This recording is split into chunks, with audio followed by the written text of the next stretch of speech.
Good evening and welcome back to Picture Class. This is episode 9, aka the episode we call Drive.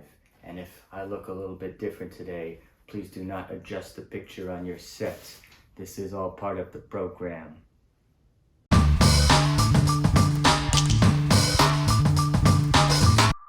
Our 2010's film is 2011's Drive, directed by Nicholas Winding Refn.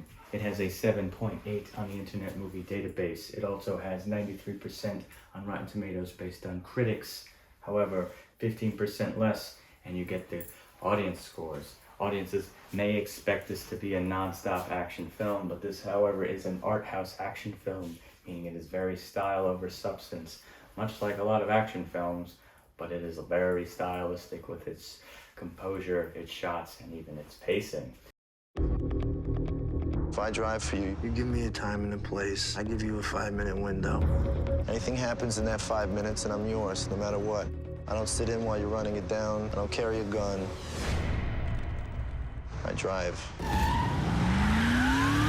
It stars Ryan Gosling, Carey Mulligan, Christina Hendricks, Ron Perlman, Bryan Cranston, Oscar Isaac, and Albert Brooks. You might remember Ryan Gosling, of course. You might remember him from Crazy Stupid Love, or the other Nicholas Winding Refn movie, Only God Forgives, where he plays a guy named Julian.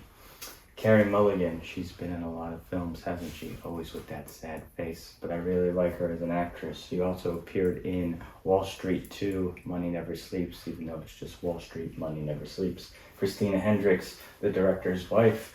Ron Perlman, we all know who he is. Hellboy 2, played Slade on the Teen Titans. Bryan Cranston, he's Walter White, and of course, the guy in the first Godzilla movie. Oscar Isaac, he's Poe Dameron. He's Apocalypse. He's everywhere, isn't he? He really is. And of course, Albert Brooks, who we all know best from his work on Broadcast News, The Muse, all of his work on The Simpsons, and can we not forget, of course, the hilarity of the film Taxi Driver, a film with no humor.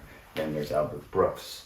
This film is a neo-noir, so it takes place in the classic noir city of Los Angeles. Much like most noir films, they're very dreamlike. Sunset Boulevard, Maltese Falcon, Deep Cover, they all have this very secluded from reality type feel. You'll see glimpses of reality, but you often don't see too many normal scenes with people and large groups of people.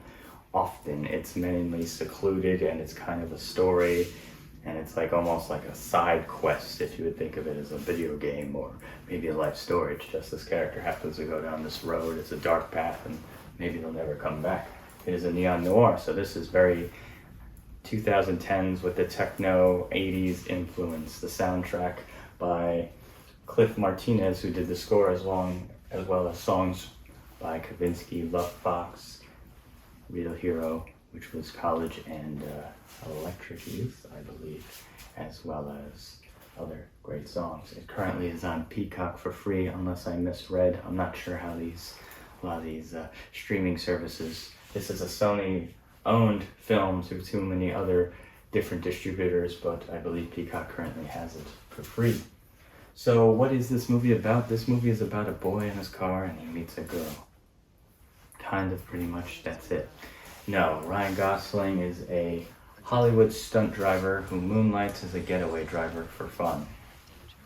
He gets his cut, he has rules. If you've seen the movie The Transporter, it's very similar but a little more grounded in reality. And when I say grounded in reality, it's that hyper-realism. Hyper-realism being it's grounded in reality but a lot of artificiality in it. There's some scenes where lighting completely changes, dims. There's a scene where they kiss and the light goes up, the light goes down. You know this is not actually happening. And there's contrasted with this brutal reality with the violence in this movie. So it starts out very slow and then it goes in for the kill like a gut punch. This film is very brutal, it's fantastic, and once it starts going, it takes a while to get there, it does not stop. This film was also the first part of Nicholas Winding Refn's Neon Trilogy. He started with 2011 in Drive. He continued, I believe, in 2013 with Only God Forgives, where he played me. Just kidding. And then he finished it off in 2016, I believe, or 17, with The Neon Demon, which was Elle Fanning. This was an Amazon movie, and it was something else about a model in LA.